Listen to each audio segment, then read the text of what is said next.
Bluetooth in a car is a great idea, right?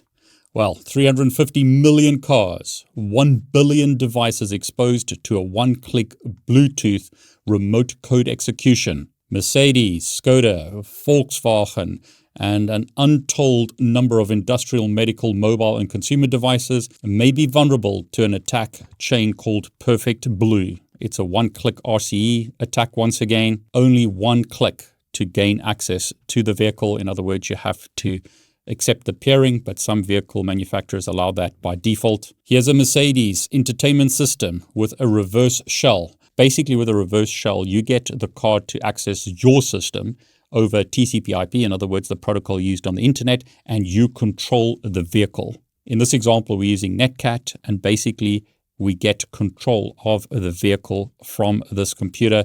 Notice here we have got Linux on the Mercedes. Here we see a different version of Linux on the Volkswagen, and on Skoda we can see Linux Skoda infotainment system over here.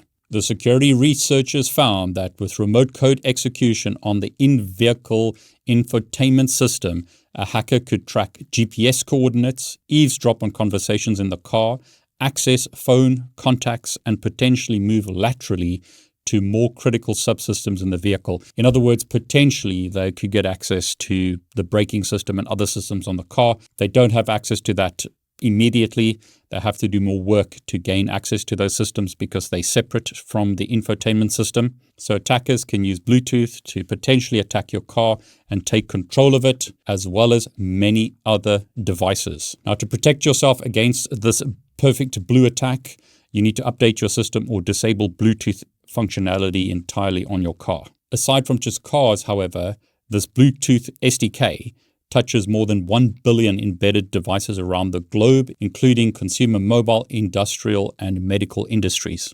In modern cars, the infotainment system can be turned on without activating the ignition. So as an example, on the Volkswagen ID.4 and the Skoda Superb, this is not necessary, but it does vary from vehicle to vehicle. While initial access requires close physical proximity, an attacker could use PerfektBlue to plant remote access malware, enabling them to persist their attack over a network connection from anywhere in the world. Even the pairing is not cut and dry. It depends on the car. In the case of Mercedes-Benz, it's true. However, for the Volkswagen and Skoda, the attacker can initiate the pairing process remotely. That doesn't require a user to put the infotainment system in pairing mode. Very worrying that.